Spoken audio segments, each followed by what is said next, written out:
Welcome back to Hot Takes and Deep Dives, and I am here with a true restaurant worker, bartender to actor comedian pipeline. You are a New York success story. You're now on tour. JAKE CORNELL. Hi. I'm so excited to meet you. I'm so happy to be here. That was such a nice intro. Thank you. Well, first of all, let's just settle in. Welcome. How's your day? It's pretty good. I went and had lunch with a friend. Where'd you go? We went to S&P. Do you know S&P? Where's that? It's where Eisenberg's used to be. It's like an old school Jewish deli on I want to say it's 22nd and Broadway. Okay. Around there, like right below Madison Square Park. Yeah. So I'm feeling kind of full. We split a turkey delight and a Reuben. So like there's a little bit of heartburn happening right now that I'm trying to ignore. But we're going to be okay. We're pushing through.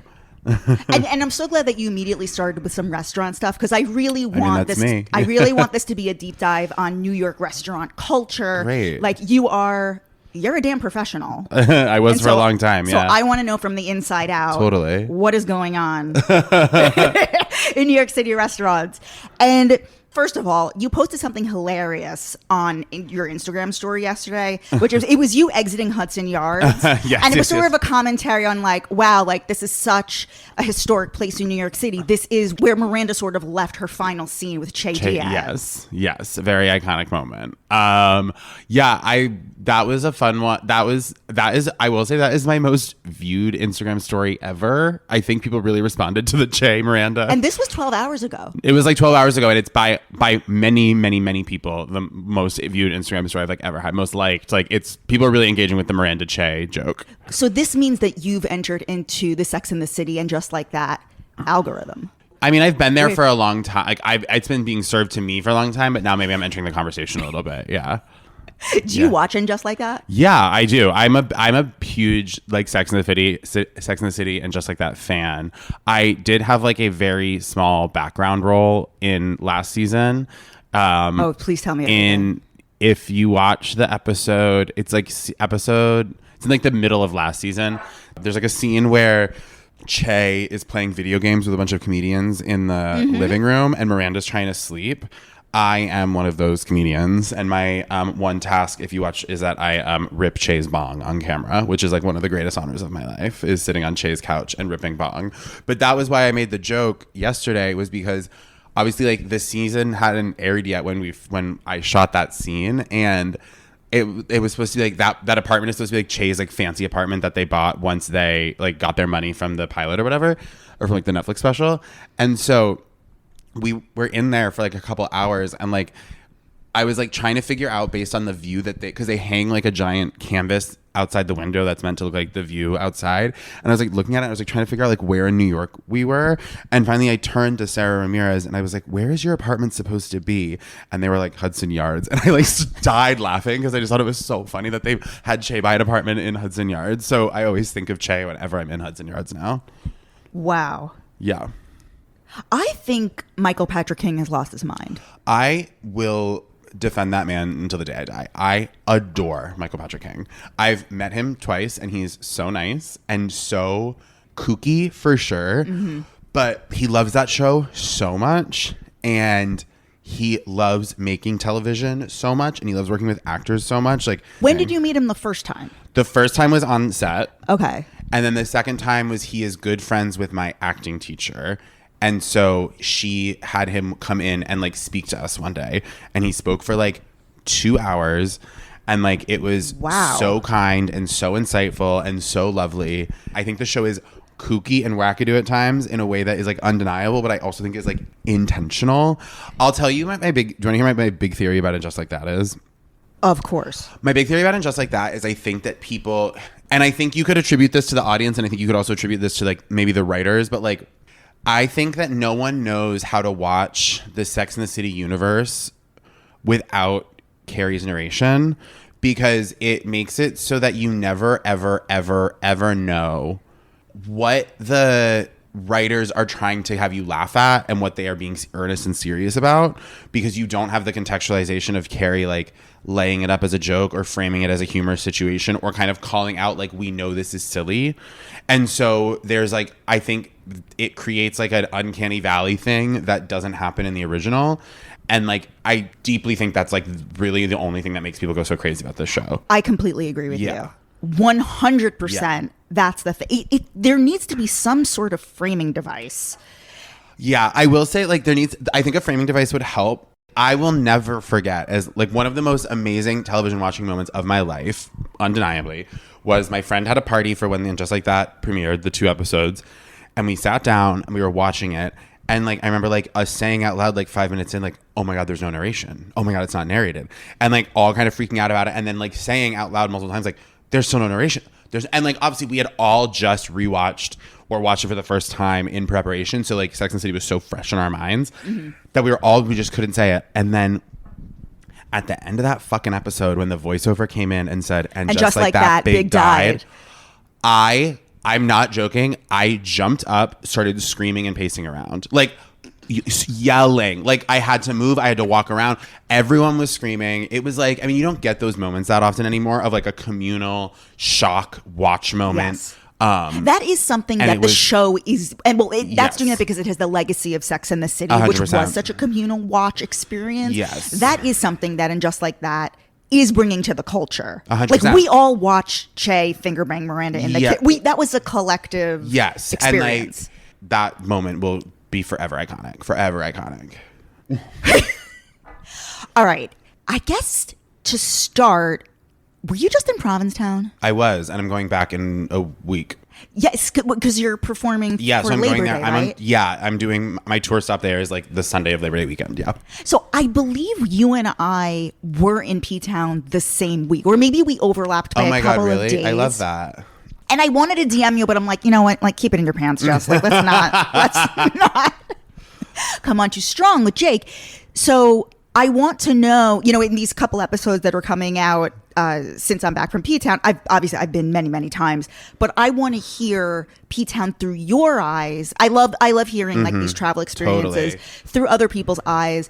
I want to hear like the highs and the lows of what were the best restaurants you ate at? What did you think had the best service? Where did you go out at night? Your favorite shows? Okay, cool. Do you want to start with food? We can start with food. So I will say this. Okay, so I live with a chef. I live with 2 of my best friends. They are a married gay couple. One of them is Bill, who is the former owner of Mimi's Diner. If you ever went there back in the day, very like iconic gay restaurant, if you want to call it that. So I live with a chef who is like a fabulous cook. So part of our kind of like P-Town ritual, I guess you could call it, is like we do a lot of cooking at home. So like we were in P-Town for 7 days. We did 5 dinners at home, 2 at restaurants. And part of that is because like that's so funny because that's the Fire Island culture of the cooking at home, and there's nowhere to eat. Well, there's nowhere to eat in Fire Island. I think for us it's a little bit different. I guess it is kind of Fire Islandy in that way. We usually like, you know, beach during the day, whatever it is, go to tea, usually have some drinks, and then you come home from tea. And then it's like relax, have dinner, hang out for a bit, and then, you know, go out for the night's festivities from there. We do a dinner at Sal's and Ciro and Sal's. I love both. Our server at Ciro and Sal's this time was so funny. So funny. She was absolutely cracking me up. I love both those restaurants. I think their vibes are different in their own ways. And like, where did you sit in Ciro and Sal's? In Ciro and Sal's this time, we sat in the downstairs dining room. Okay. Which I love. So I too we ate literally everything meal out. Yeah. So I want to say a quick thing about Ciro and Sal's. Yeah, please. So obviously Sal's was the best meal we had, period. Yeah, it's so good. Best ambiance and best food. Yeah, the ambiance there is really special. Only note is there's no dessert menu, and there's no my friend doesn't drink, and there was no there was no, he wanted like a Diet Coke. They didn't have Diet Coke? No. Oh, that's tough. No sodas at all. That's tough. At Ciro or at Sal's? At Sal's. Okay. And of course it's cash only. And I think it's so funny how loose they are with that. They're like, don't worry. But we're like, tomorrow. Yeah. You could come back, you know, before you leave. Yeah. Before you head out in the car. Special, yeah. Do you know that they used to have seating on the beach? Yes. I wish they had brought that back. I think they are trying to. I think it's a zoning litigation sort of situation. Yeah. It's going to be interesting going back this time because I'm kind of going alone. Like, is this your first time performing there? It's my first time performing there, which I'm super excited about. And I'm not going alone. Like I have a lot of friends there already. And then I'm there for a week and I'm staying with friends for like the second half of the week. But for the first half of the week, I got myself a hotel. So it's going to be interesting being like solo there because I've never done that. How many days will you be solo? 4. And again, like my friends will all be there, but like I won't like wake up in the morning like with anyone. I mean, we'll see what happens. But how do you get there? It has been different every time. So I flew, like I've done every which way. I've driven there. I've done Cape Air. I've flown into Hyannis and been picked up in Hyannis. I've taken the ferry from Boston. Like if there's a way to get to P-Town at this point, I think I've done it. But I've never related harder to somebody. Yes. But the Cape Air is probably my fave. I love flying the little tiny plane. I think it's so fun. Mm-hmm. I don't really love the drive. It's a little long from New York. Like the New York to Provincetown drive is like a real slog. So I tend to, and also like when I go with my friend group, it frees up space in the car if I fly. So like it makes it a little easier. So yeah. So there's another way that you didn't mention. I was only able to experience this one time, and I think it was 2001. So of course I know that the Cape Air is like from LaGuardia to Boston. You change in Boston to the Cape Air flight. So in 2021, and probably years prior, there was a direct Cape Air flight from the Westchester airport straight into P-Town. Yeah, okay. So you're on that plane, that 6-seater plane, for an hour. Yeah, I want to look up and see if that's an option because I would do that in a heartbeat. It's not. They took it away. Okay, so in 2022, it was like, ready to book my business. And how did you get from here to Westchester? Uber or what? Uber. Okay. And you show up at the Westchester airport. Okay. There's no security to get to that Cape Air little terminal. Yeah. This has got to be what flying like on a private jet is like. Well, so because they don't check your ID. They don't check. They ask you one question and one question only. How much do you weigh? Yeah, they want to know how much you weigh. And that's it. So I'm from Vermont, and the town I'm from in Vermont has a Cape Air airport. Randomly, I think it's because I'm from a really rural area of Vermont. It's like kind of near Rutland, which is like a very small city, but like it's like a 20-minute drive. What town are you from? Shrewsbury, Clarendon are like the two towns that like I grew up in mostly. The airport is in Clarendon. The only airline that flies there is Cape Air, and then obviously there's like some private planes or whatever. So I just flew from Vermont to P-Town, and it wasn't direct, but you do fly from Vermont to Boston on one of the 6-seaters and then change to another 6-seater. So I was in the air on a 6-seater for like, I think like almost 2 hours. Yeah. It was crazy. It's like really intense. It's so high. Or it's so small and like, yeah. And the airport it's so cute. The airport, it's the only flight that's leaving. Like there's no other flights leaving. So it's like you and the 6 people that are on the plane with you and that's it. And in the waiting area, there's just a table with a communal puzzle you can do. That's like the provided entertainment. I thought it was the cutest shit in the world. Oh my God. Wow. So then you're going back for Spooky Bear. Okay. All right. Honestly, I don't want to dwell too much on P-Town. We've already done like 20 minutes on P-Town and my audience is going to. I know. They're like. It's because I've been doing a lot of P-Town content lately. Okay, great. We'll move on. Well, let's move on. I really want to focus on you. So where did you go to college? UVM, my state school in Vermont. Oh, okay. Yeah. When did you learn how to bartend? So I went to UVM because it was my state school and I could afford it. Like I didn't want to go there. I was very upset about going there. Did you want to be an actor, comedian? Yeah, I wanted to be an actor. Didn't do well in high school theater, I think because I was like a very effeminate gay guy. I never looked like the lead in the high school play. And so I kind of was like, I'm not going to go to school for acting. Like I'm not good enough to get it in like this small town. Can you sing? No, that's the other thing. Okay. So I was never going to do musical theater. I wanted to go to school for screenwriting because I was always told I was a very good writer. That was like my like skill at school. And so I was like, I'll go to school for screenwriting and then maybe I'll like write movies that I can put myself in. Like that was kind of what I thought I would do. So I got UVM, was like, this is boring. There are no gay people. There's like barely anything to learn about in terms of film. Like, I don't know what I'm doing with my life. I'm like 17. I was like 17, 18. So I found out that my school had an exchange program with a British university where you could swap places with a student and it was free. Like all you had to do was pay for your flight and your visa. London? Brighton, which is like the gay city on the south coast, which is like, so I kind of like was like, well, this is like, I'm doing this. So I just like applied and like by like February, they were like, okay, yeah, like you're doing your sophomore year in England. I went to the University of Sussex, which is like just outside of Brighton. And they were like, I saw that there were 2 bars on campus there that are employed by students.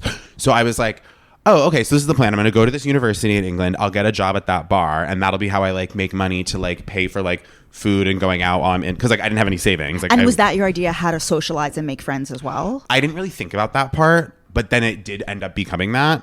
So I got there and like really didn't have a backup plan if I didn't get a job at that bar. And when I got there, I found out that like every student who goes to this university is like plans to get a job at this bar.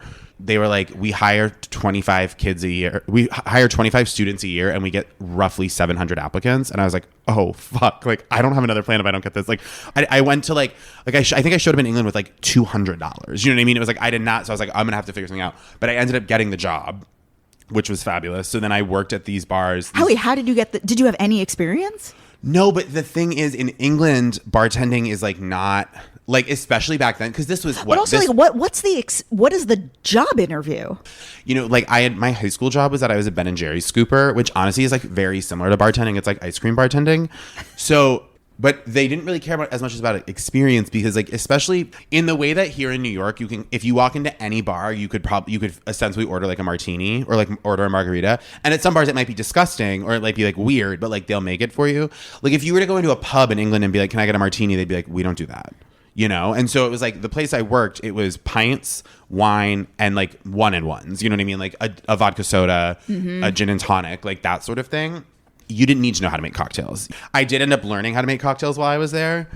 So when I came back to America, I had this resume of like, I have like 1 year of international bartending experience. And like when I started bartending in America, I got my ass like handed to me a little bit, because it was like so much more, like the service standard was a little bit higher.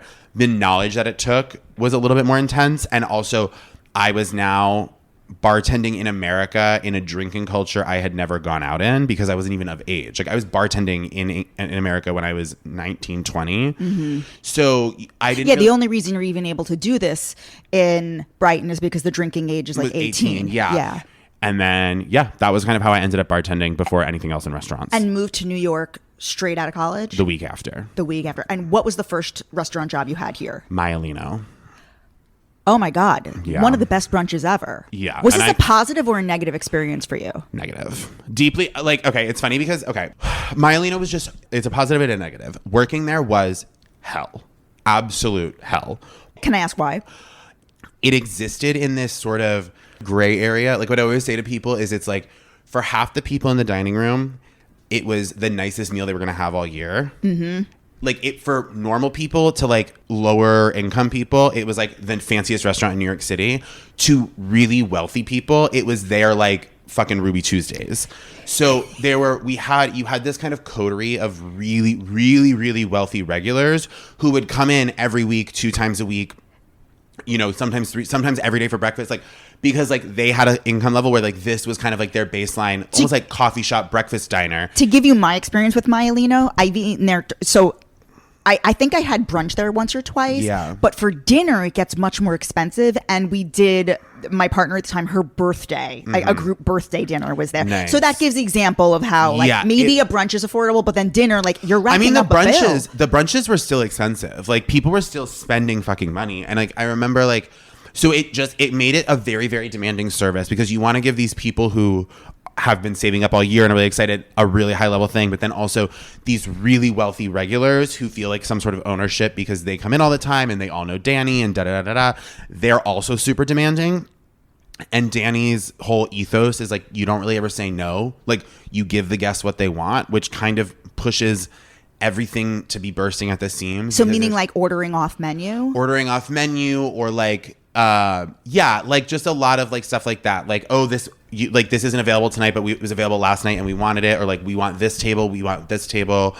Just like a lot of stuff like that in a way that was like really just like very, very intense. And like, I think it was just like a hard place to work. But one, it turned me and everyone I worked with into leaving that place. I was like, I could work anywhere. Like I could make cocktails in a war zone. You know what I mean? Like I can work at any restaurant in New York now. And not only like in terms of skill level, but also like it was such a notorious place in the restaurant industry for being so hard to work at that you could get a job anywhere. Someone would be like, oh, you lasted at Myelino. Like you worked at Myelino for more than 6 months. Like I know you can handle this, because like there's kind of nothing harder. How long did you last? I lasted 8 months. And then I got offered another job that I left for. I was also really at the breaking point. It was because it was also not that great money for how hard it was. So it just was like, yeah, but I still 10 years later am like some of my closest friends in New York are my former Maialino coworkers. So have you ever worked at a hotel? Yeah, that was my next job. Oh, what So hotel? I went from Maialino to opening the Knickerbocker Hotel on Times Square, which was really insane. Left there. And then the spot I landed at that I was out for the longest was I was a bartender at Rosemary's right over here. Yes. For 4 years, which in New York restaurants is like, that's a marriage. And then I was at... I was a regular there for a really long time. Oh, I'm sure I poured you a glass of wine or two. And then I left there to open a couple restaurants. I was at 2 different restaurants in the East Village. And then those were where I worked until I went full-time in comedy. What were those spots in the East Village? One was called Kindred, which is no longer, but it was, we opened it October of 2019. And then like I worked there through the pandemic and like that was kind of like where all that was happening. And then its sister restaurant is called Ruffian, which is like a little bit more well-known and a little bit more established. Ruffian's like almost probably coming up on 10 years. And I worked there for a little bit as well. So I'm going to throw out a couple quick thoughts. Absolutely. About what's going on in a restaurant. Uh-huh. I was just at Cafe Cluny with a friend. Great. And I'm a regular there. I love it there. I love the staff there. But it was a situation where the restaurant wasn't full, but our food just like wasn't coming out. Mm-hmm. What is going on in a situation like that? Like what? Why is the food taking so long? Yeah, I like mean, if you get to the point you're like, okay, like I'll always be like, who works here? Like I'll say to my friend who I'm with, like, what is happening? What's happening? Yeah, who works? Is totally. working here? Who is working? I mean, it literally could be a million things. It could be from as simple as like the waiter forgot to ring in your food for 10 minutes, which like happens, like there's human error, to there's a table next to you that ordered like a fucking insane amount of food and your ticket's just behind it. You know what I mean? Like sometimes that just happens is like, oh yeah, the restaurant's not full, but like there is one table of 8 that ordered like all their food and said they want all their entrees at the exact same time. And now the kitchen, there's just going to be a 15-minute period where the kitchen is only able to work on that ticket. And that just pushes. And the thing is, you forget 15 minutes doesn't sound like that long, but in a restaurant, it feels like forever.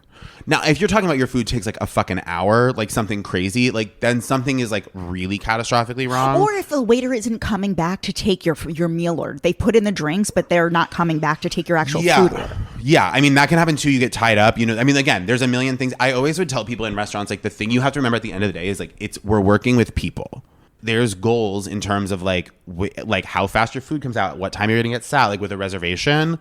Especially, I would always say this when I would host restaurants, like we're working with people. So like I got the last time I worked, I helped out at Ruffian. Like this is probably like this at this point was probably like 6 months ago. They called me. They're like, hey, like we're down a host tonight. Do you want to come in and host for like 3 hours? I was like, sure. I like love everyone. That it's like fun to go back. And there was there was a lesbian couple, and they made a reservation at the bar. And it was like they made it like a half an hour before the time. Like I think they just jumped on Resi, saw like, oh, there's 2 bar seats open. Like let's grab them. But like Resi had like forecasted that like there was a couple sitting at the bar that would get up by that time. They didn't. So when they showed up, I was like, hey, like I know you made a reservation for the bar like a half an hour ago. Those seats haven't emptied yet. Like there's 2 people sitting there, and I have a sense they're going to be sitting for a while. We have a table in the dining room. Like, do you just want to go sit there?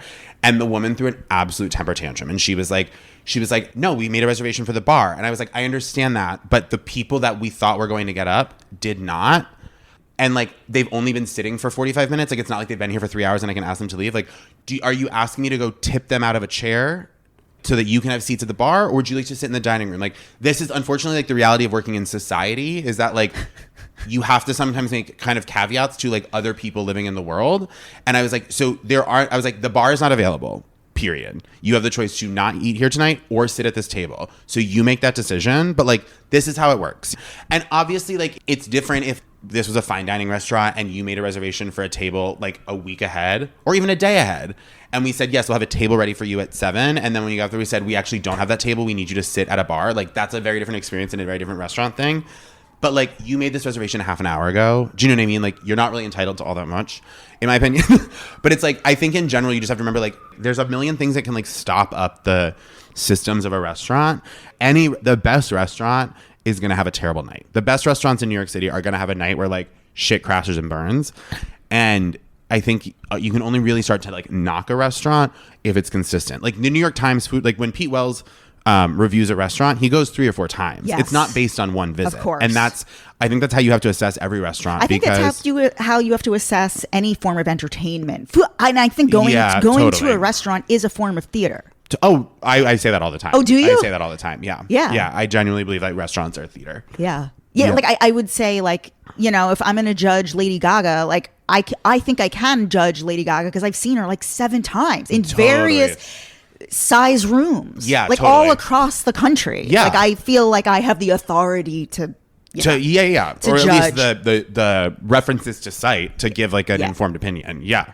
Okay, where do you think generally speaking, the best seat in the house? What is the best seat? Is it so? For example, I'll just use Cafe Cluny as an example. Okay. So Cafe Cluny, there's the entry room, and then if you go further back, there's like another room. What is more desirable? Or maybe if scratch like my little scenario and just give your take on. So what I'll say is, what else? I have like a 2-pronged answer. One, something you learn when you work in restaurants for long enough is there isn't a best seat in the house because what people want in a table is vastly different. The table, without fail, the table that one regular says is the best seat in the house, another regular has a note on their soigné ticket that says never seat them at that table. They hate that table. If I'm at a restaurant, I want to feel like I'm in the mix. I'm in the show. I'm seeing it. So I don't want the side room. I don't want the table that's tucked away. I feel very separate from the energy. I want to be in the thick of it personally. So like if I walk into like a sexy restaurant, my best table in the house is like the one dead center. That's like right in the mix of it, like where you're seeing people, you feel like the vibe or the energy. You don't think it can feel too loud? A good restaurant will not have that. Okay. Like a good restaurant, when they are designing it, they are setting up the acoustics of it so that every table sounds good. Like if a really well laid out restaurant should be like that. Is it always freezing in restaurants because they want you to order more? No, I just think that it is more uncomfortable to eat and drink when you are hot than it is when you are cold. Like if you are hot, like the food's coming hot. If I'm hot, I don't want to eat pasta. If I'm a little chilly, I'm going to eat pasta. I think it's more of I think that's just more of like the larger majority of the people are going to be okay with it being a little chilly than it being too hot. I feel like there needs to be some kind of weather forecast where like it's this temperature outside and restaurants are set to this degree right now. Like I want to know how cold, because like it can be freezing. You want to bring like if you're in whatever you dress to walk to the restaurant or whatever you've been out in that day and you're entering a freezing room, like I tweeted this the other day. I think Resi should have a feature where it says what the temperature of the restaurant is. I did not know you tweeted that. I tweeted that the other day. I am not stealing your joke. No, that's hilarious. No, it's true. Like, I think it would be amazing because it's like, like, okay, this place is going to be cold. This place is going to be hot. Like, I think it would be really good. And I think they would get more business and be like, oh, great, we can prepare this place. I'll bring a jacket or I'll bring a flannel. Yeah, I think it'd be great. Wow. Yeah. I can't believe we had the same thought. I love that. I haven't looked on Twitter in so long. Something is wrong with my thing. Like it keeps like nobody. I'm getting everybody but the people I follow. I know, it's annoying. That's my situation. Okay, some final thoughts on restaurants. Via Carota. Mm-hmm. I understand the psychology of scarcity. Yeah. A scarcity mindset. Uh-huh.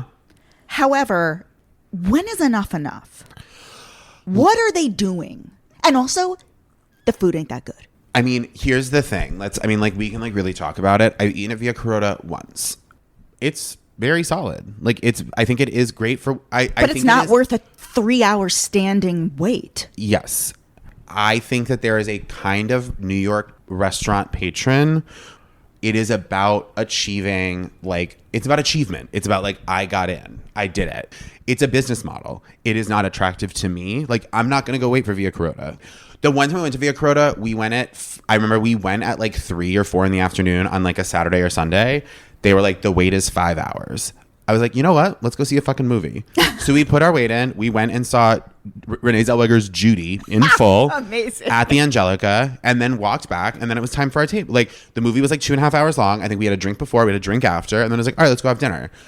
And because I didn't sit around waiting, being fuck, watching the time go by, it was totally fine. And then we had a good dinner. But I don't need. Like, that is not how I enjoy going to restaurants, is like going to a restaurant that's like a real bitch to get into and waiting 5 hours and like going through the whole thing. If I can get a reservation somewhere, like, fabulous.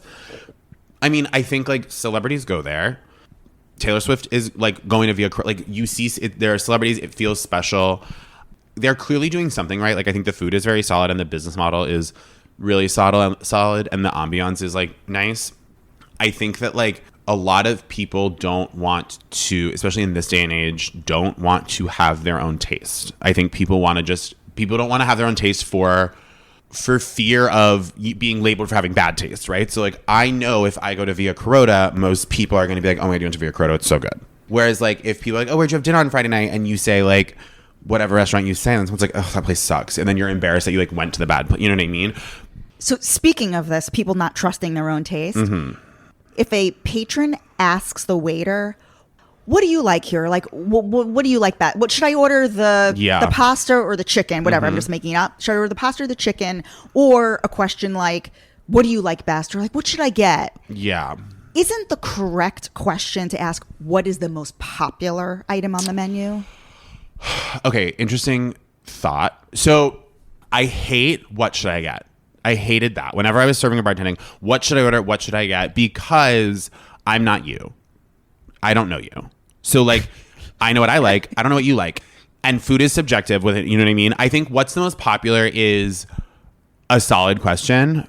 I think you just need to like think about the information you're giving a server when you ask questions like that. Like being like, you know what? I like love seafood. Like, so linguine and clams is calling out to me, but I've also like heard the chicken's really good. Like, do you feel like one? And then they'll be like, yeah, I think our chicken's really special. I think you should get the chicken. Or you know what I mean? And being like, the chicken's like good, but it's chicken. Like, if you love seafood, get the seafood. Like, that's part of a server's job, is to like make kind of those assessments, but you need to give them the information so that they can do that. And like, when you say like, what should I get? It's like, that gives me literally no information at all, you know? And I don't know what the fuck you're allergic to. Like, I don't know what you're into. And 9 times, I'll tell you, it's like, from my experience when I was in restaurants, 9 times out of 10, when someone says like, what should I order?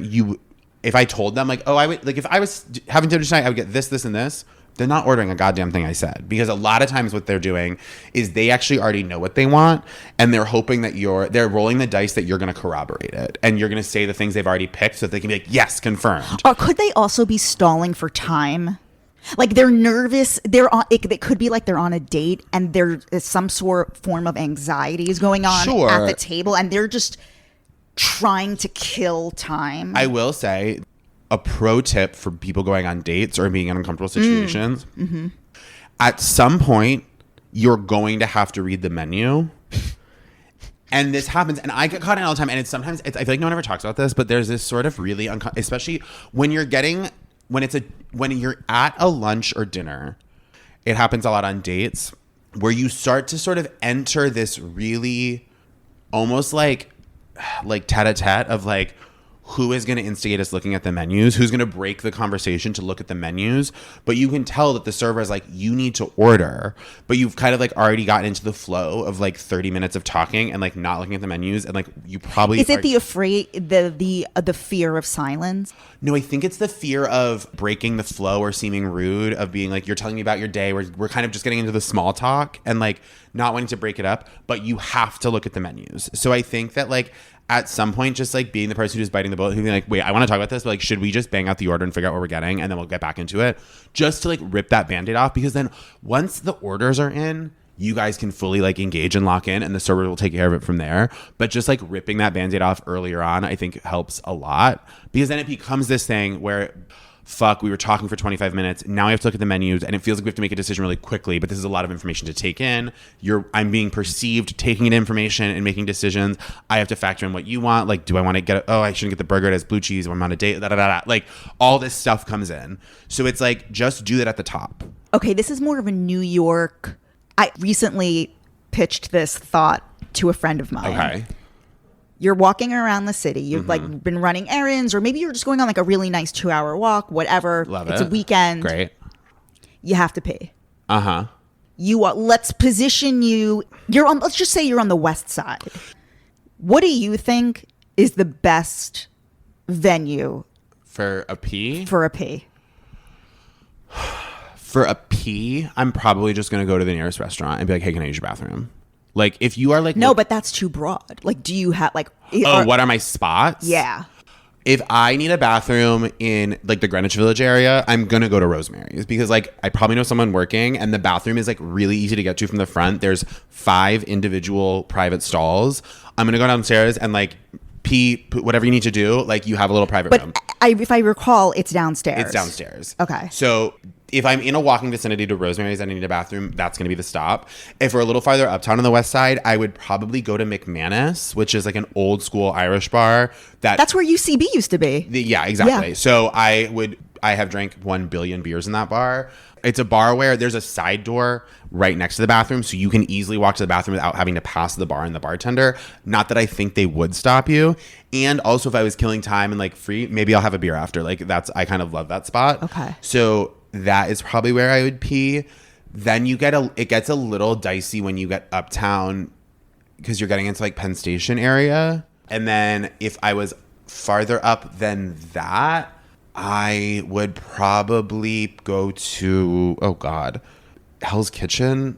Then I would probably just go to the nearest gay bar and like walk in and pee because like I can walk into a gay bar and pee. That's fine. So Rosemary's wouldn't make my cut because I don't want to be going downstairs. Okay. It makes me feel a certain way. Like whenever I have to either go upstairs or usually you're going downstairs to a bathroom, it means you're now in darkness. And Sure. I feel a little bit lost. Yeah, I hear that. I don't love that. For me, without fail, there is one spot that is the greatest spot to go to the bathroom. Well, Like, my if greatest you're- bathroom is gone, and it's one of the biggest losses to me. Oh, tell me. The Gramercy Park Hotel. It's where Mylena was, but the bathrooms at the Gramercy Park Hotel were so unbelievable. And here's the thing, I'm going to tell you, this is an industry secret. When you are working at a hotel, right, at any given point in time, unless it is like a tiny boutique hotel with like 4 rooms, which like are barely a thing in New York, when you are working at a hotel, there are at any given time hundreds of people staying in that hotel, right? No single person working at that hotel knows what every person looks like, right? Therefore, they have no way of knowing if you're staying there or not. And if you're like a hospitality employee at a nice hotel, it is not worth the risk for you to come up to someone, excuse me, are you staying here? It's offensive to you, right? Because if you are, you'd be like, yeah, who the fuck are you? They're never going to stop you. You can piss and shit in every hotel lobby bathroom in this city. I'm telling you, as long as you like look slightly presentable. I love that you're co-signing my theory. Yeah. So where's yours? I'm Is it hotel? about to announce my favorite spot please. to pee. Without fail, the Gansevoort Hotel. Yeah, fabulous choice. In meatpacking. Fabulous choice. Fabulous choice. It is.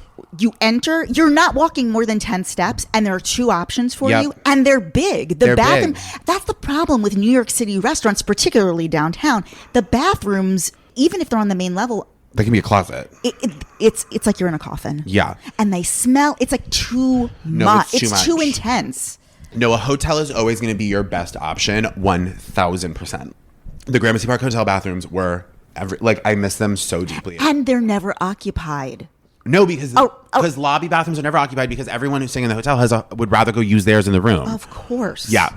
So it's kind of like, it's a secret I gatekeep a little bit. Like, I'm happy to put it on this podcast, but like that has always been one of my New York City pro tips for anyone. It's like, if you ever need a bathroom, go to a hotel lobby. Ever.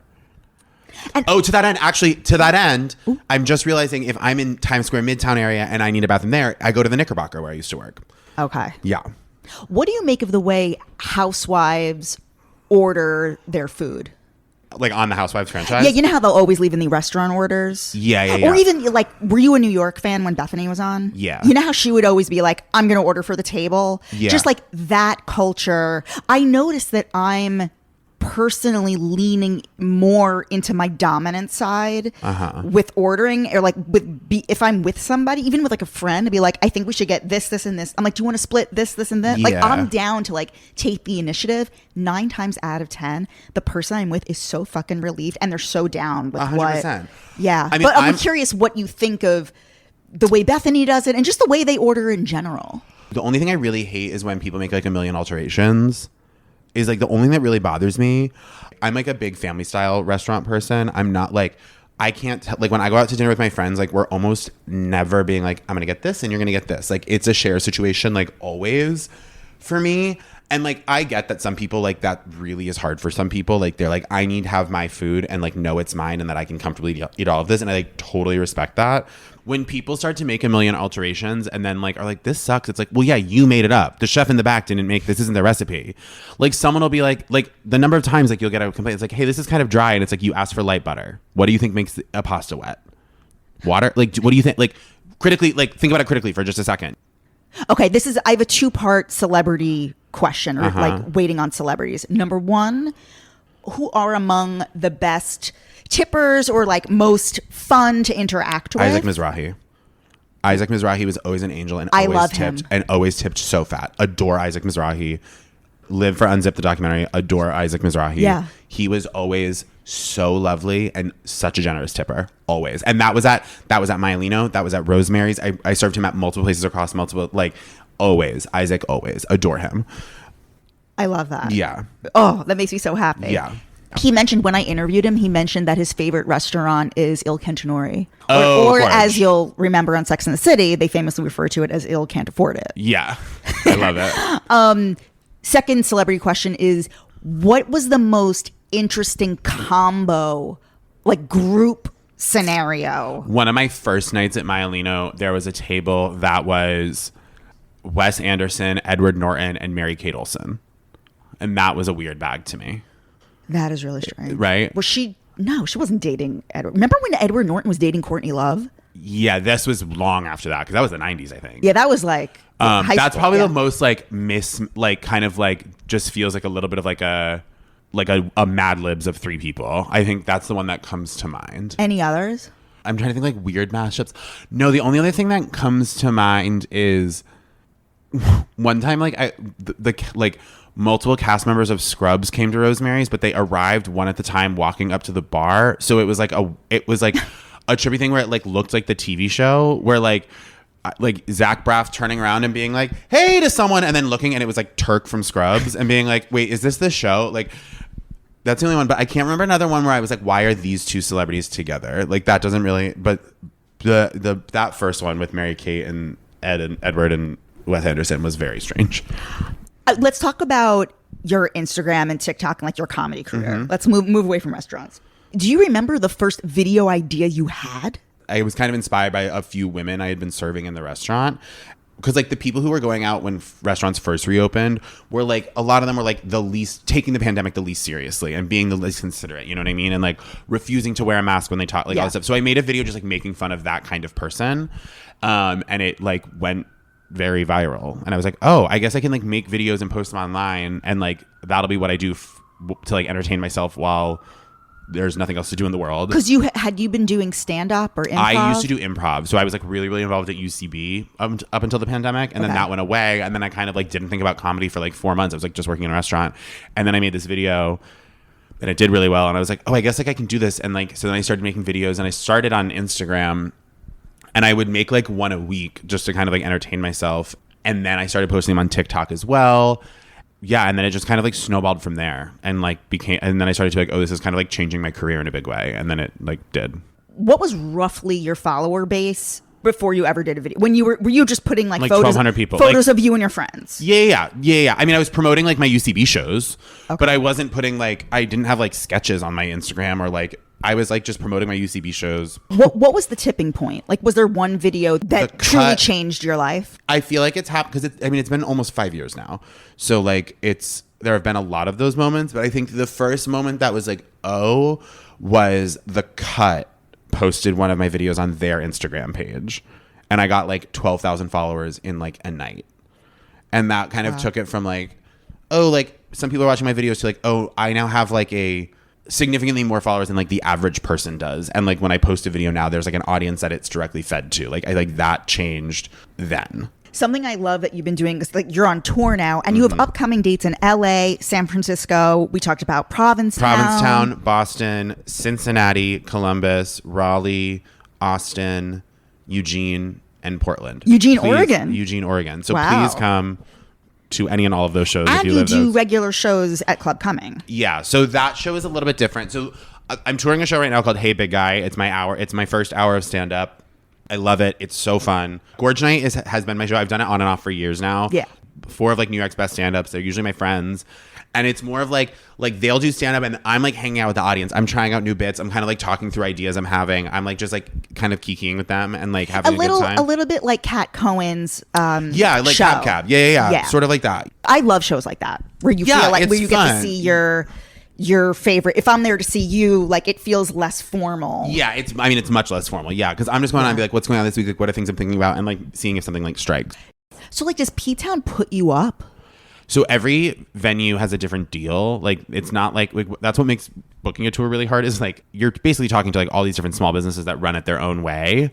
So some places it's like they give you a hotel room, but maybe you get less of the door, or like some places they pay for your travel, but like da da da. Like, so every place is different. P-Town is like a pretty straightforward like door cut. They don't put you up. Some of the venues put you up. The one I'm doing doesn't put you up, but like you get enough of the door that it like makes up for it, if that makes sense. So you can still turn a profit. Like, the venue you're doing in P-Town is the Post Office Cabaret. And I actually think it somehow is shot to the top of my list that I think that's the best room. I'm really excited to be there. I'm really I happy also they're really there. like the Red Room, but that room is a great comedy room. Yeah, I'm really excited. I'm really thankful they put me up there. I'm really thankful they gave me Labor Day weekend. Like, I think it's gonna be really fun. I'm super excited. Something that I'm really into is how, like, you're basically traveling the country and therefore trying all these local gyms. Yeah. which I can really relate to, because Yeah. I'll work out like if I'm traveling, even if, like, Yeah. for work or like whatever. Totally. And it's always a situation. There's always some kind of story. If you are a fitness person, like, Yeah. there is always, like, you will have always something to say about it. What's been the best gym that you've been to while on tour? I have quite an affinity for the P-Town gym, Muscle Beach. I love Muscle Beach. It just feels like a 90s, like, they haven't really, like, all the machines are good and functioning, but they are like vintage 90s weight machines and like dumbbells and like benches, and like the aesthetics of it are just very fun. Will you take classes at all? No, I'm not a class girl. Okay. I love, like, gym is like kind of my alone meditative time, like kind of like brings my brain back from like the psychosis of like, you know, being a gay guy doing comedy. And in the gym, are you just lifting weights, or do you do cardio? I start with well? cardio and then I do weights. What cardio do you do? I do that fucking like classic 12 incline, 25 minutes, like 3.5 miles speed, uphill walking sort of vibe. Yeah. I ran cross country in high school and my feet are kind of fucked up from it. So I don't really ever do like high impact running. Like, you'll never see me taking like a Barry's class. Like, it's not happening. You'll never see me running outside. Like, that's not what I do. Where did the moniker "Hey Big Guy," like, what is the origin story behind that? A lot of the show is about my grandfather. My grandfather says that basically every time he sees me. But also, obviously, like 2,000 men have also said it to me on Grindr. So it's like, it's sort of kind of talking about different aspects of my family and myself. And it just kind of works as like the title in a certain way. My final question for you regarding restaurants, ambiance. What are your thoughts on lighting? Dim.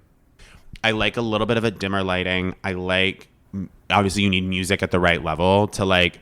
That's the other thing. Why sometimes is the music so fucking loud? Yeah, it's hard because it goes back to what I was talking about earlier, where it's like you're working with people. So like you need to be able to hear the music. And so if the room gets too loud, you turn it up. And it's just, if a good restaurant manager, that's one of the things they're listening to is like, oh, it got quieter. We need to turn the music down. Oh, so I think that's like a thing, or like a good server is being like, hey, like, I think the dining room got a little loud. Like, let's turn it down. But like, you want that to create, it helps create like flow. It helps create like energy flow. It helps create vibe. And I think it's like really vital. I fucking hate when people like, there have been like, sometimes I understand that like the music is too loud and you need to turn it down, and I understand like people have hearing issues, but like when someone comes in and like, can you turn the music down, and it's like you just don't want to hear it at all, and that is not what you signed up for when you came to this space, like, unfortunately. Yeah, I think those are my big opinions on it. My only thing that I really like hate at a restaurant is when I feel like when I talked about earlier, when I feel like I got sat like away from the fun. If you're like in the front dining room and it's full, and then they seat you in the back and you're like the only table in the back, I'm like, no, I want to be in the mix. Like, I want to see the people. I want to feel the vibe. Or like a table that's like off to the side. I want to be like in the mix. And don't you agree that a big birthday dinner is always like a terrible idea? Yeah, I'm probably not ever going to do a dinner over like 6 max. Max? Like, for me, no, I'm agreeing. Like, oh, max.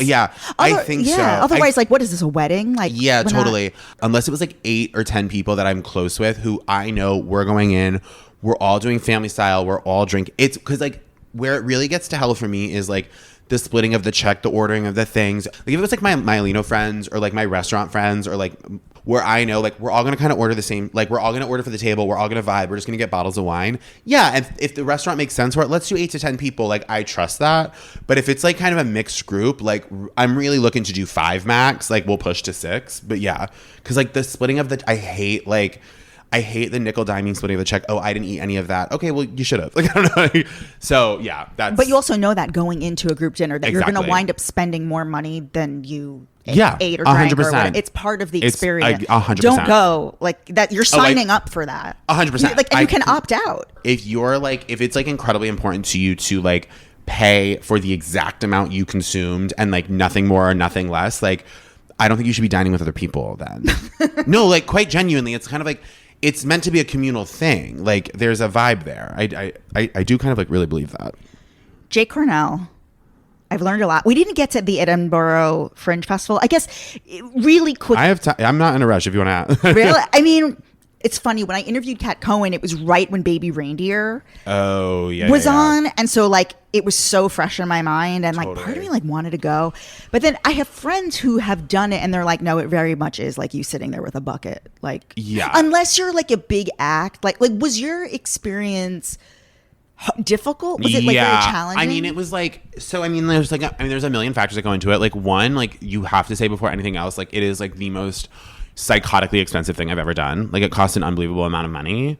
And so that... Because they don't put you up. They don't put you up. You pay for like at one point I remember like joking because I went with a friend. We wrote a play. My friend March and I wrote a 2-person play that we took to Fringe. Like that's what I was there for.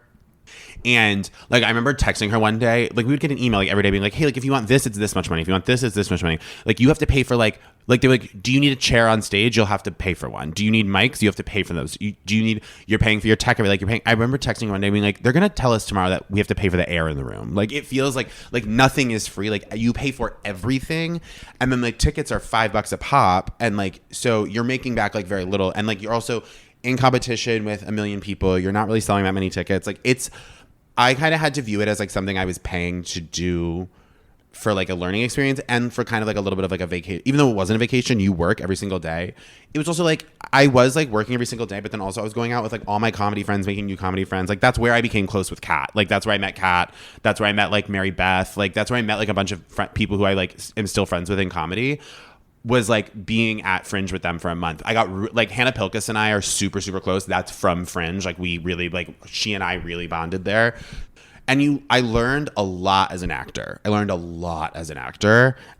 lot as a writer and a performer. Like you learn because you do the show 27 times in 28 days. So it's like you fucking like, and so you learn a lot about like, one, how to perform, and it feels the same on tour. Like my favorite weeks of tour have been the weeks where I have like 5 shows in a week because like there's so much such a shorter refractory period that you get to like try it again tomorrow in a new way or like workshop, be like, oh, I should have done this a little bit differently, and then you get to do it a little bit differently the next day. You know, like you get to immediately implement things. So that is really nice, and also you really learn about taking notes from an audience based on laughs and like learning like, did this just not work tonight? Do I need to perform it differently or do I need to change the joke entirely? Like that was a big thing about like realizing like, oh, sometimes it's not that the joke's not funny. It's that you're not saying it right or you're not performing it right or you're not presenting it right. And sometimes it is, this joke just isn't as funny as you thought it was when you first wrote it, you know, and learning like when to make those calls, when to tweak things. I feel like that is a lot of stuff I started to learn there. So it was like valuable in that way, but it's fucking hard. You did this 2 years ago? I did it 2 summers ago. Yeah. 2 summers ago. Yeah. Wow. Would you do it again? If I was when I'm a little bit more famous and a little bit more rich, yeah. Like, and the goal at that point would be to win.